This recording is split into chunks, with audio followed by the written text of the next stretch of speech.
Hey guys, Darren here. Welcome to Mayhem Country Living. Going to show you what we're working on today. This is just regular maintenance around the property. Yes, how about that hair and the beard?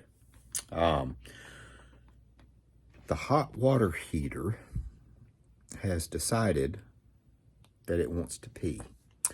That is to say, the pop-off valve on the top has begun leaking. Now, I'm going to spin you around, show you everything in just a second. Here we go.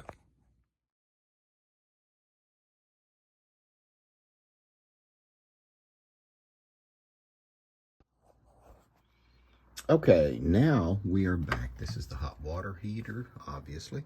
And you can see, I always do this, put this in heavy plastic and put the warranty information on whatever large appliance that we have. So for like hot water heater, we bought it in 2021. Submersible, the sump pump for the basement is, no, we bought it in the same year. I didn't put it on there, but it is down there. And we actually, you know, if you have a sump pump, you always need a backup. So we have one on the shelf. But bought it in 2021. We moved it over here to accommodate for the sump pump itself. And it started leaking a little bit out the top, and I've noticed it, and the water bill has gone up. But we're gonna swap this thing out. This is an easy swap out, and while we're at it, about every year it's a good idea to drain the hot water heater. Now, haven't drained it yet. I took enough water out so it doesn't get really messy when we're doing the swap out of the hot water pop-off valve. You don't want to drain these empty unless you cut the power off. So for that reason, I've left this in, and I have done this enough to not put glue on the joints here. There we go. So that we're going to unscrew this thing, replace it. There are two different standard types. One is a long shaft and one is a short shaft. And I'm not a plumber. This is just what I have done out of necessity for over the years and years.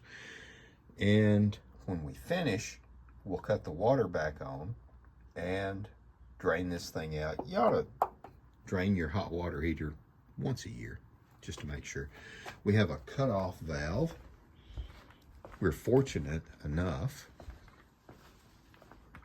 to have it right here down in the basement, and the previous owner was smart enough to go ahead and do this, and so water's cut off, and just enough water is drained out to not cause a problem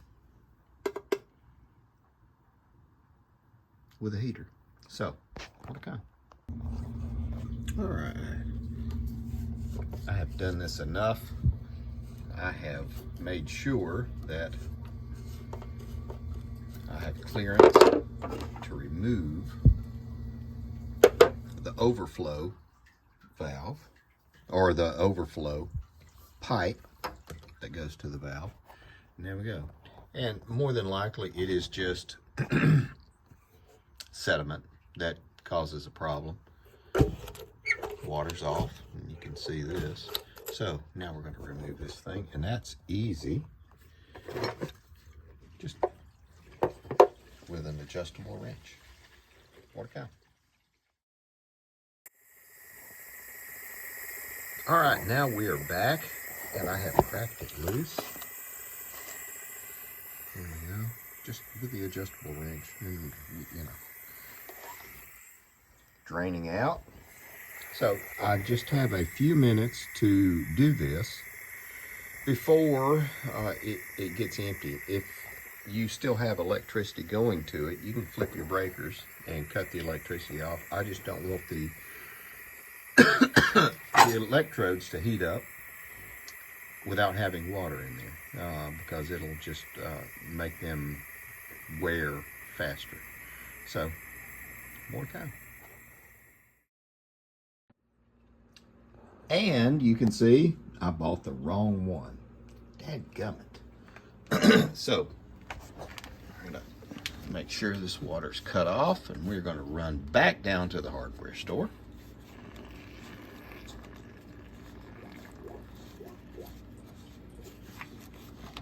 There we go. More to come.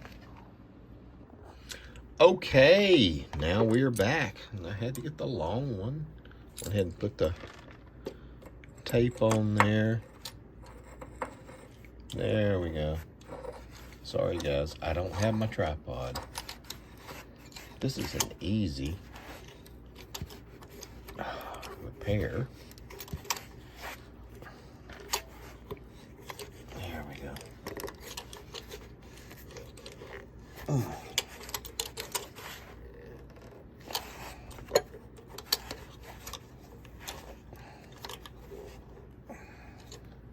There we go. More to come. And we've got the pop-off valve in place, and gonna have to pause you again because you can see what I'm doing. Yeah, sorry guys. Gonna have to tighten this. There we go. Now, sorry about that. I had to adjust and tweak, and then we'll have to pop this guy into place. I don't glue this because just you know how it goes. Sometimes you have to take this thing off. And now we will cut the water back on. More to come. We cut the water back on. There we go. And now we check for leaks.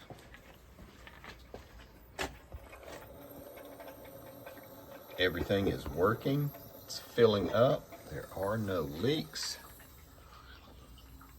And what I will do is write long valve right across here, just in case the next person needs to know.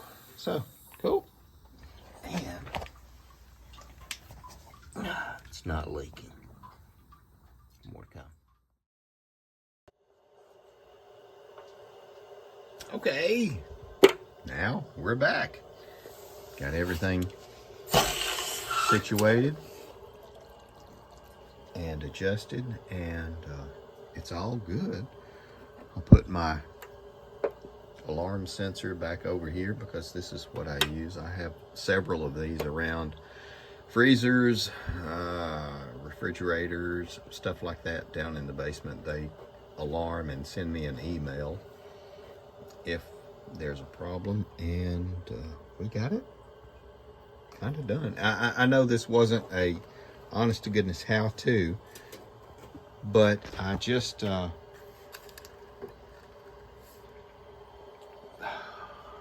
got something else happening on the property, and I'm glad I happened to be home these next 2 weeks. There we go, it's filling up. No leaks. Can't beat it. Okay guys, we're gonna have to wrap this up because I actually have somebody coming with heavy equipment to start doing the other work on the property. Wasn't even going to be about that, but we got this fixed. This should drop the water bill $20 or $30. I've been watching it, and hopefully that will take care of it. There we go. Simple, easy, pop-off valve replacement kind of thing. A plug and play for you guys that are familiar with that. And take care of your people.